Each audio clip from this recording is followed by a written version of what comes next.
Good morning, good afternoon, good evening across the country, around the world. Welcome back to the Kerbal Space Program. We are in orbit around Kerbin at the Kerbal Space Station Halcyon. I did finish it. Before, all I had was the main core and the science package blobbed onto the side. I've since launched, wow, words are hard, 2 missions up to here. One had the escape unit, the RCS probe, and the extender pod all on one thing, and bloop, bloop, bloop, pop those into their corresponding docking nodes. The next one was here, this side, and the solar panel trusses. These parts, most of these, if you saw my first video, my very first video, this space station should look pretty familiar. It's really close to that first one. The one notable exception is I got reaction wheels, that's what they're called. And they help a lot. They help me orient the station much better. Whereas with RCS, it would and you'd see the whole thing, the whole thing would wobble. Like the ends here would oscillate quite a bit, and it was kind of scary looking. Oh, excuse me. Anyway, we're on the dark side, but we got everything lit up.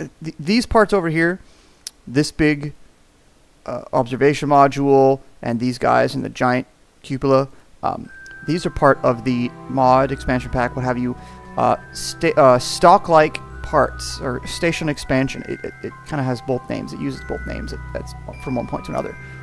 But they're really cool. They're really big. They get out, they start at, well, these are 3.75 meters. Yeah, these are the bigger size, and they can taper down to the 2.5 meter.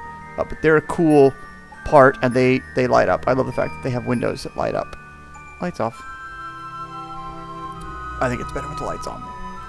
And yes, it uses electricity, but I have a lot. I have a lot of electricity. I've got, what, these are 4K packs? Yeah. 4, 8, 12, 16. Yeah. 16 plus, I think, another, I don't know how much. There's a lot. There's a lot of power on this station. I think cap is 17,800. 17,800 units of electricity, energy. So we got plenty. Anyway, that's my station for now. Like I said, this is the escape module, although I sent it up and then I realized, wait a minute, there's a pilot and 3 scientists up here. And, oh yeah, there are 3 scientists. I haven't tested it, but I think I heard Scott Manley say, and this might have changed since he said it. You have scientists in there, you got 2 in there, and they do science, and I can accumulate almost 3 science a day from all the data that I have, and that's not even full. But I heard that if you have another scientist in here, the more scientists you have on the station, there it is, the faster they process science. Because even though they're over here, they help toward the scientist on station number, quota, what have you. Anyways, we're processing science. Did all those. Speaking of that, yeah, I do have the 3 scientists on here. I went and I took a ship and sent it out of Kerbin's sphere of influence. It just, like I think I said I was going to do it in one of the last episodes, it just popped him out, boop, did sun experiments, and then boop, popped him back in. However, awkwardly, when I did that, I had some Kerbal alarm clock stuff going, and in the time it was going to take them, to return, I was going to hit the window for Moho. At least the window that it had listed. Something weird happened with Kerbal Alarm Clock, whether there was an update and I should have updated the times, or I maybe as you unlock technology, this progresses. Because I know before, when you go add, I had like 3 things. Now I have all of these things. So I don't know what happened. But my Moho window was wrong. It was off by like 20 days. But I launched a couple satellites. Well, a satellite and a probe. A lander and a ScanSat probe to Moho. But I could never get them to intercept.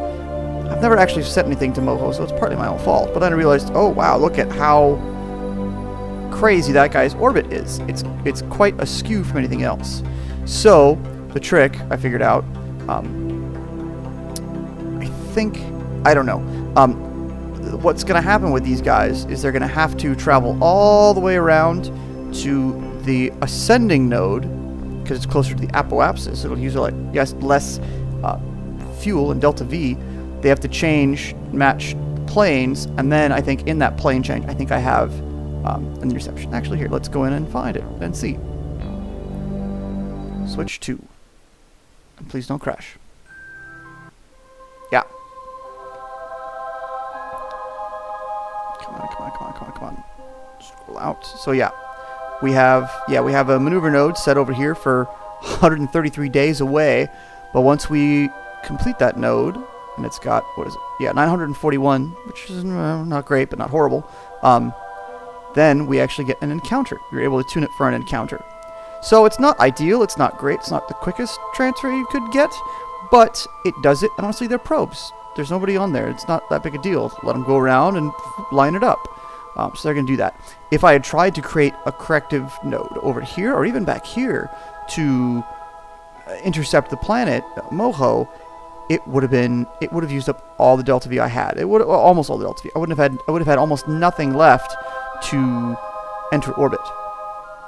So we got both of those guys. They both have things at the descending node to fix it and to intercept. They have intercepts. Yeah. It just happens to be there now. Yeah, that's going to be our periapsis for that one, which is 9 million meters away. 9,000 kilometers away. So we'll get in there and fix it and get it going and get it better. But that's for well down the line. As we can see, for these guys, it's 130 some odd days away. We have Jewel and we have Duna. Jewel, I'm on the fence about still. Duna, yes, I want to go to Duna. I have missions for Duna. That's kind of the end game. That's where I want to go. Kerbin. I have a few satellite contracts that I need to work on at some point as well. Where did I send him?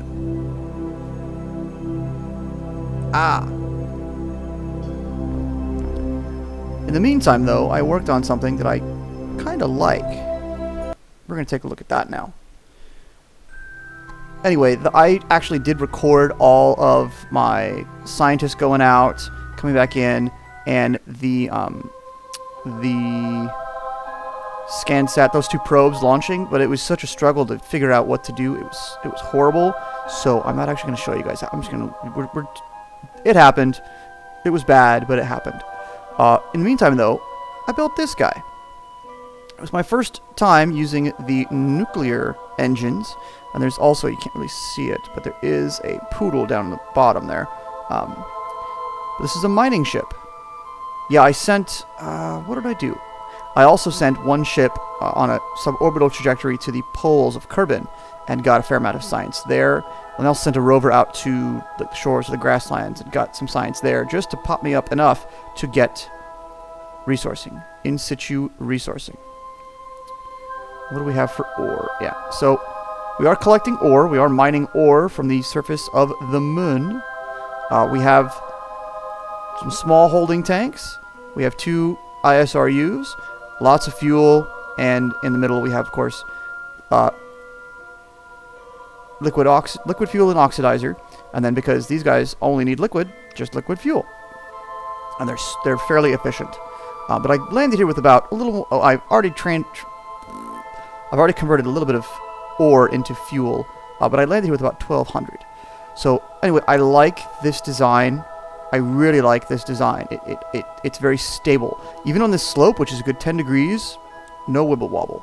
I've done this before with the thing. Once you set down the drill, it's not happy. The whole thing wants to shudder and pop and float. But I really like this design. So I think I'm going to take this design, and instead of on the top here, instead of just the structural Rocamax doodad, I'm going to put a command capsule, a 3-person command capsule, science below it, still with a docking port. And once I get that launched, that ship, we're going to go to Minmus and do some biome hopping, because we can land, resource the crap out of it, and leave.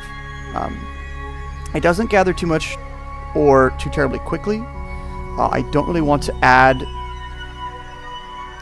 personally, not that I played with it and maxed it out, but I don't really want to add any more drills because I don't want to overtax things. These here are thermal cooling systems. They're radiators.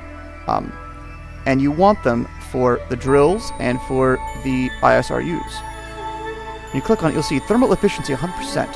So it wants to get up to a certain temperature to work at its most efficient. But you want to have these guys to make sure that it can stay there and not max out and go past that. So thermal radiators and solar panels, that should be good to get us going for a while. We might run out of sunlight. I'm not sure. I think we'll be okay. But yeah, thermal radiators for both the drills and the ISRU. They also have a core thermal efficiency. Oh, I think I just recently was. That's why the ore is so low. It was up to a couple hundred, but I did just make some LFOX because this guy was almost empty. Now he's a third full. Anyway, that's why this guy's cooling down because he was running. Like, watch, if we start it, temperature jumps up because it's processing, and we just used up all of our ore.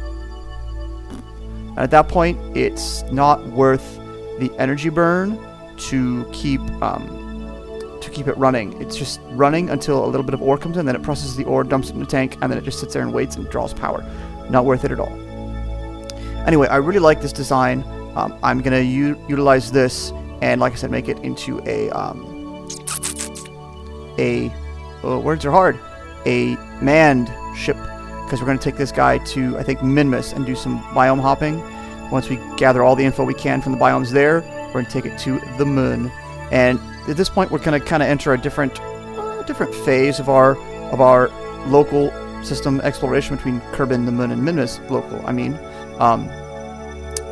We're going to oh, it sees the sunlight. Okay, we're going to not have ships that return, and then we're going to launch space planes up to the space station. Everything's going to happen at the space station. I'll probably at some point in the near future as well lob refueling depot to the station. And we might even be able to refuel it from a good chunk of this guy. We'll see. Anyway, we're going to go back, or I'm going to go back to the Space Center and work on the manned version of this. It's just called the Minmus Mining Probe? No, it's like the Mining Probe Mark 1. But we're going to take this platform, and actually the core of it is the fuel tank. We're going to take this platform and make it manned. I think I'm going to build it, get it going, and probably land on Minmus, and we'll pick it up there. So, we'll see you on Minmus in just a bit. Alright, so after a bit of a beast of a launch, not hard, just a beast of a build of pieces to launch this guy, we have now gotten to Minmus. We're on the greater flats. Wow, those are really flat. I thought you'd be able to see a bit of mountainous stuff. Oh, you gotta zoom out. Planet's just, or the Minmus is just small enough so that you can't see it from too close up. Anyway, we're here on Minmus. We just arrived, and we are harvesting. Not sure. Oh, that's not bad. Temperature's rising. It's a little teeny bit per second. Something I haven't done yet, and I probably should soon, is scan the planets for ore to see where there's higher concentrations. That's a part of the stock stuff in the game. I just have failed to send up a what's it called to do that. But this is what I've dubbed the Antilles class ship. Beautiful ship, performs nicely, except for one minor detail I forgot. I forgot to include an antenna. So there were some things that I could get that I could have transmitted for 100%, but nope, no antenna, no transmission. Boo.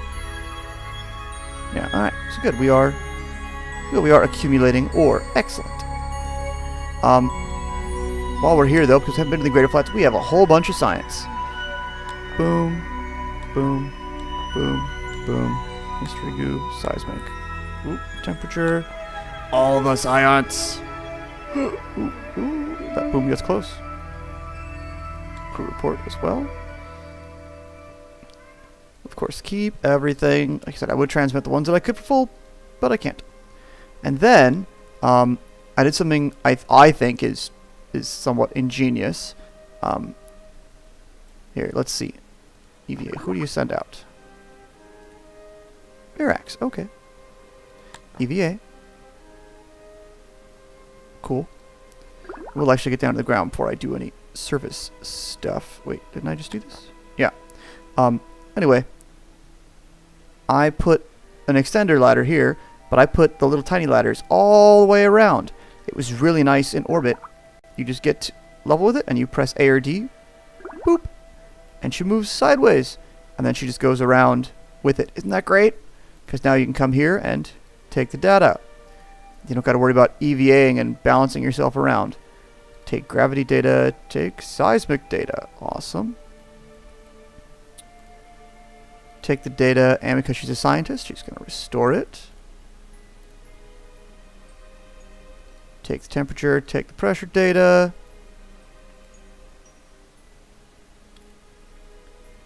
Take the data and restore. I think it's all that we have to restore, right? Everything else is... Yeah. Then you get back to the thing here. You just press D to go sideways. And you climb back up into the capsule. Easy as can be. And all that science is now stored in the capsule. So because I forgot the antenna, that's kind of lame. We will have to do our biome hopping here on Minmus over the next while. I'll do a bunch of that off camera. But I'll show the return and rendezvous, I think, with the Halcyon Space Station. Yeah, harvesting and whatnot. Oh, but while we're here, though, we do have... let me close this guy because he's just annoying. We do have a couple contracts for Minmus active. Let's see. Scientific data. Transmit or recover. So that'll have to recover. That's fine. It's not that much anyway. But, nope. I can easily plant a flag. That's easy peasy. Let's give Artie the chance. She, I realized Artie is a she.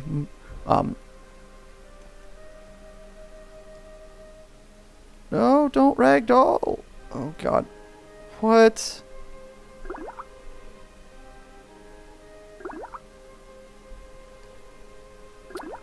Just don't take out an antenna. Oh, good. There we go. Whew. I should have been smart and closed up the satellites, the solar panels, but I didn't. Whoa, okay. Let's get you back down, sweetheart.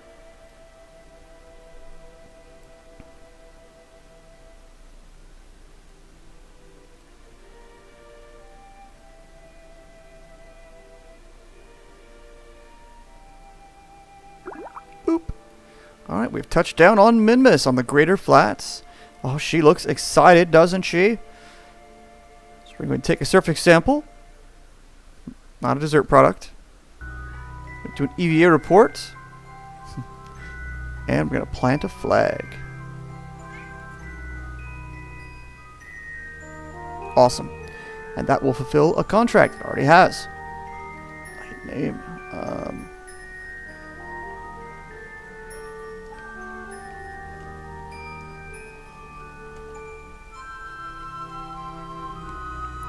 Minmus Biome Science. Awesome. Cool. Now we'll get her back to the ship. RCS up. W that away. One caveat? I suppose caveat's okay. With the Antilles design and... Whoa, too high. Too high. I want you to go into orbit. When we get to Duna, you can use the RCS and it'll work a little bit. Not nearly as well as it does here on Minmus. Not as good as it does on the moon either. So it'll be... I'll have to be creative with ladders when it comes time to land on Minmus. Let's get you back to the hatch. Anyway, I gotta finish this episode up. I got stuff to do. I'll keep biome hopping, harvesting. We actually landed with a fair amount of resources because Minmus is easy, low gravity and whatnot. I think I landed with about 500 extra delta V than I did on the moon.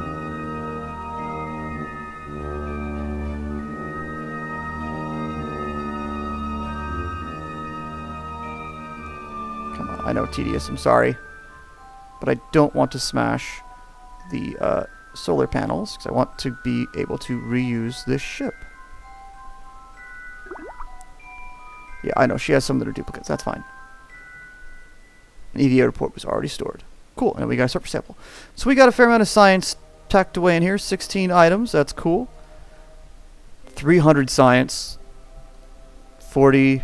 Another 40. That's 380. 420. Oh gosh, math hurts. Nearly 500. 600. 760. Call it 800. 900. 1,000. Another 1,000. Or another 1,200. So 1,300. 1,400. 1,600. 1,800?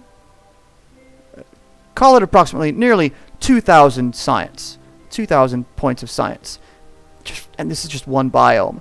We're going to keep harvesting. That ore is slowly accumulating. Yay. And we'll do some biome hopping. So we still have a fair amount of resources.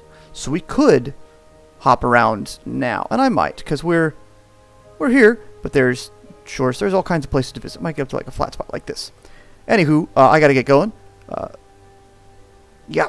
Thanks for watching. Thanks for hanging out. If you like, hit subscribe. Tell your friends, tell your neighbors, share the words. And I will catch you later.